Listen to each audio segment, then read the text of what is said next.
यहाँ एक सांप्रदायिक जो तनाव की स्थिति रहेगी, लोग डरे भी हैं क्योंकि गाय के नाम पे पूरे देश में, राज्य में तमाम तरह की हिंसा की घटनाएं हो रही है। तो परंतु प्रशासन बिल्कुल मान नहीं रहा था। तमाम अधिकारियों ने यहाँ तक कह दिया कि तो हमारी चीजें हम तो करके रहेंगे। पुलिस वालों ने पहले बताया कि लाठीचार्ज की औरतों पर, जो औरतें मदरसे के अंदर बैठी थी, रो रही थी। कलाम पाक अजीम शान एक जो मुकद्दस किताब है वो उसके अंदर रखे होते हैं, मस्जिद मदरसों के अंदर, जैसे गुरुद्वारे के अंदर रखी होती है बाइबल। हर चीज के अंदर, मस्जिद के अंदर, मंदिरों के अंदर गीताएं रखी होती हैं। जब वो चीज धराशायी होती तो जाहिर सी बात है उनको ठेस पहुंचती। तो लोग, औरतें, आदमी वहाँ के कलाम पाक उठा रहे थे मस्जिद मदरसों में से। तो उठाने के पर्पज से उन पर लाठीचार्ज की गई। जब उन पर लाठी पुलिस ने मारी तो इधर से लोगों ने पथराव किया। जब लोगों ने इधर से पथराव किया तो उधर से पुलिस ने भी किया। आप वीडियो में भी देख सकते हैं कि पुलिस वाले भी उठा के पत्थर मार रहे हैं। कर्फ्यू का माहौल है, बहुत भय का माहौल है और हर किसी को पता है कि देखते गोली मारने का शूट है। और यहाँ तक कि छतों तक पे नहीं रहने दे रहे हैं, छतों पर भी देख ले रहे हैं तो कह रहे हैं घर में से उठा लेंगे तुम्हें। उत्तराखंड के हल्द्वानी में कर्फ्यू लग गया है। प्रदर्शनकारियों और पुलिस के बीच झड़प के बाद देखते ही गोली मारने के आदेश जारी कर दिए गए। जब अधिकारियों ने गुरुवार को बनभूलपुरा इलाके में मस्जिद से सटे एक मदरसे को अवैध बताते हुए ध्वस्त कर दिया तो मंजर कुछ और ही हो गया। हमने यहाँ के एक स्थानीय निवासी से बात की। हालात की गंभीरता को देखते हुए वे अपनी पहचान छिपाकर ही हमसे बात कर पाए। आप लोग जब ये सब हो रहा था आप लोग क्या कर रहे थे उस समय, कहाँ पे थे? मैम पूरा शहर अपने काम में था। सभी समुदाय यहाँ मिलजुल कर काम करते हैं, सब मिलजुल कर अपने काम कर रहे थे। पुलिस प्रशासन एकदम अचानक से, क्योंकि यहाँ यूसीसी जो लागू हुआ है कानून, उसको लेके छावनी बना रखी है पूरे उत्तराखंड में, तो उसकी पुलिस लगी है पूरे शहर में। उस पुलिस पूरी प्रशासन को अचानक से, उसमें कोई विरोध नहीं हुआ यूसीसी कानून को लेकर पूरे प्रदेश में, तो उसको लेकर हमारे पूरा कुमाऊं में जो है किसी भी तरीके का विवाद नहीं हुआ। और वो प्रशासन यहाँ मौजूद था। अचानक से प्रशासन, वो सारा प्रशासन को प्रोटोकॉल मिलती होगी, जो प्रशासन सीधा बगीचे के अंदर, मलिक के बगीचे में आता है और आते ही 3-4 बुलडोजर आने के साथ उसको धराशायी करने के लिए आ जाते हैं। तो लगभग 5 बजे यहाँ पुलिस आ गई थी और डरावना माहौल हो गया था। शहर के जो मेन मुख्य बाजार है वो बंद होना चालू हो गया था। उसके बाद हम लगभग यहाँ तकरीबन 8 बजे पहुंचे हैं। तो यहाँ खूब अफरा तफरी थी, लोग घरों के अंदर थे, डरावना माहौल था और कर्फ्यू जैसी बात सुनने को मिल गई थी। और प्रशासन बहुत ज्यादा परेशान कर रहा था लोगों को, और लोगों ने भी उधर से परेशान करना प्रशासन को चालू किया था। किस तरीके से, मतलब आप बता सकते हैं कुछ आपने देखा हो, या उस वक्त क्या स्थिति थी? प्रशासन पे आप इल्जाम लगा रहे हैं तो कैसे आप बता सकते हैं? देखिए मैम, मैं प्रशासन पे इल्जाम लगाने का सीधा मौजूद यही है कि जब और हमारी हाईकोर्ट में तारीख थी और हाईकोर्ट में 14 तारीख मिल चुकी है सुनवाई की, अगली डेट मिल चुकी थी, तो प्रशासन को हमारे जो एरिया के जो जिम्मेदार होते हैं, उलमा होते हैं, उनसे मीटिंग करते, बातचीत करते हैं तो भाई इसको हम ध्वस्त करेंगे। उन लोगों से बातचीत करते हैं, वो लोग आवाम को समझाते हैं।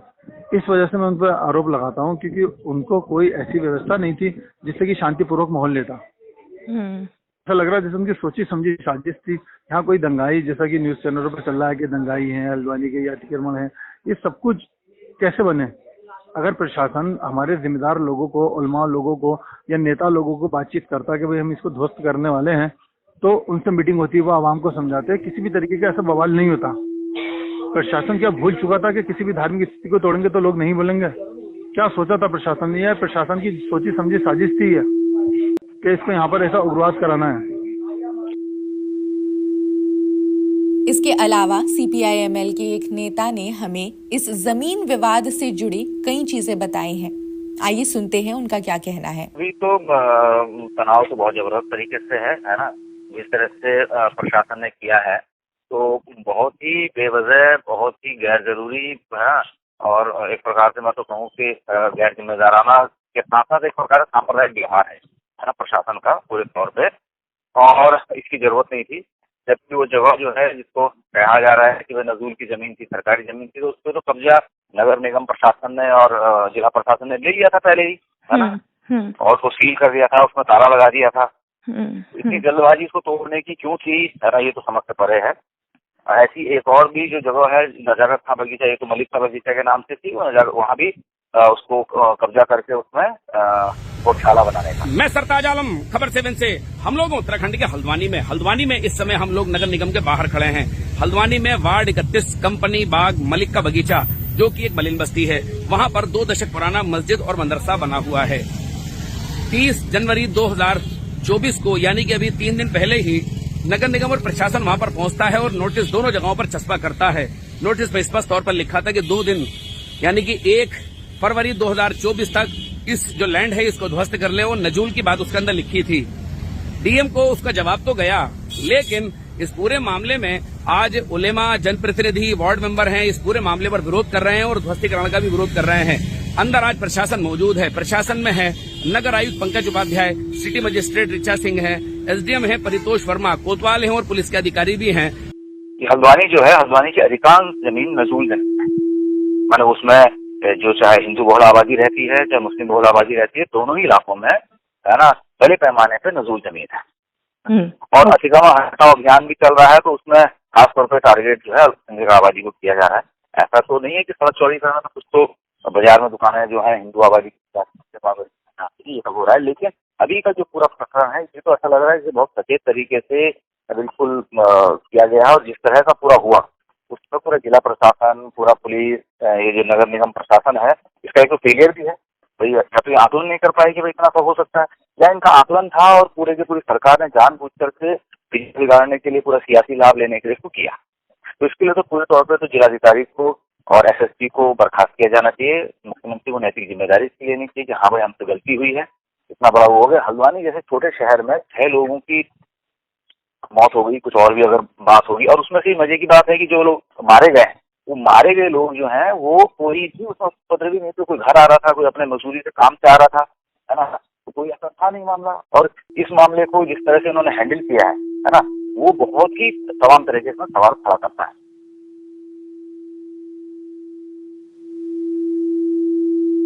अगर गवर्नमेंट को उसको चाहिए थी, उसके कोई दूसरे भी प्रोटोकॉल होते हैं। बड़े बड़े शहर में इतने बड़े बड़े काम हो चुके हैं, क्या वो इसी तरीके से होते हैं जैसे ये देश के अंदर ये हुआ है? शहर के अंदर पूरा जैसा माहौल सा बन गया। मैम आप बता सकते हैं इस वक्त जो अभी हुआ है, क्या मतलब, क्योंकि ये कह रहे हैं कि प्लानिंग से पूरा दंगा हुआ है। जो डीएम है उनका भी बयान है कि नैनीताल की जो डीएम है उन्होंने भी बोला है कि मतलब एक तरीके से प्लानिंग भी थी, इसमें पूरा का पूरा प्लानिंग किया जा रहा था। तो ये विवाद जो है लैंड को लेकर है, जमीन को लेकर है, तो आप बता सकते हैं इसके बारे में थोड़ा सा? मैम प्लानिंग किसी भी तरीके की नहीं होती है। मैं किसी भी एरिया में मंदिर या गुरुद्वारा या चर्च तोड़ने चले जाऊं तो उनकी प्लानिंग कोई नहीं होगी। ये किसी का व्यक्तिगत घर कोई नहीं टूट रहा है मैम, या किसी व्यक्तिगत किसी बंदे की प्रॉपर्टी कोई नहीं है। आप कोई धार्मिक स्थिति तोड़ने गए हैं, धार्मिक मंदिर तोड़ने गए हैं, तो उसमें तो प्लानिंग है ही नहीं। भाई जिसको पता चलेगा, मैम आपको पता है कि हर व्यक्ति आ जाएगा कि भाई मस्जिद का नाम है, मस्जिद को तोड़ने गए, चलो भाई चलो, क्यों तोड़ लिया मस्जिद को? किसी का घर तो टूटा नहीं है जो प्लानिंग होगी। किसी घर वाले ने, व्यक्ति ने इनको इकट्ठा कर लोगों को बुला लिया कि भाई पथराव करना, मेरा घर टूट रहा है। तो ये तो आस्था का मामला है, और आस्था को मैम ये तो पूरे वर्ल्ड में, हिंदुस्तान फेमस है, यहाँ हर एक धर्म को सम्मान मिलता है। उसके बाद गंगा जमुना तहजीब को ये ठेस पहुंची है, और ये सरासर प्रशासन की इसमें गलतियां रही हैं, जिससे कि ये पूरा बवाल हुआ है। नुकसान के बारे में कुछ बता सकते हैं? कैसे नुकसान हुआ है, क्या स्थिति है, नुकसान कितना हुआ है? अभी नुकसान का कोई नहीं आइडिया, क्योंकि कर्फ्यू का माहौल है, बहुत भय का माहौल है, और हर किसी को पता है कि देखते गोली मारने का शूट है। और यहाँ तक कि छतों तक तो नहीं रहने दे रहे हैं, छतों पर भी देख ले रहे हैं तो कह रहे हैं घर में से उठा लेंगे तुम्हें। तो ऐसा माहौल बना रखा है, बिल्कुल भय का माहौल बना रखा है। तो मैम नुकसान का तो कुछ पता नहीं है कि किसका क्या नुकसान हुआ है। ये पता है कि आवाम में से कुछ लोगों की जानें जा चुकी है, और आवाम जो थी यही सोच रही थी कि यार ये जो प्रशासन है 3-4 दिन से लगा है, ये यूसीसी कानून को लेकर लगा है और ये अपना काम कर रहा है, और किसी को विरोध करना नहीं था, तो सब अपने अपने कामों में थे। किसी को पता ही नहीं था कि ऐसा ऐसा बवाल हो जाएगा।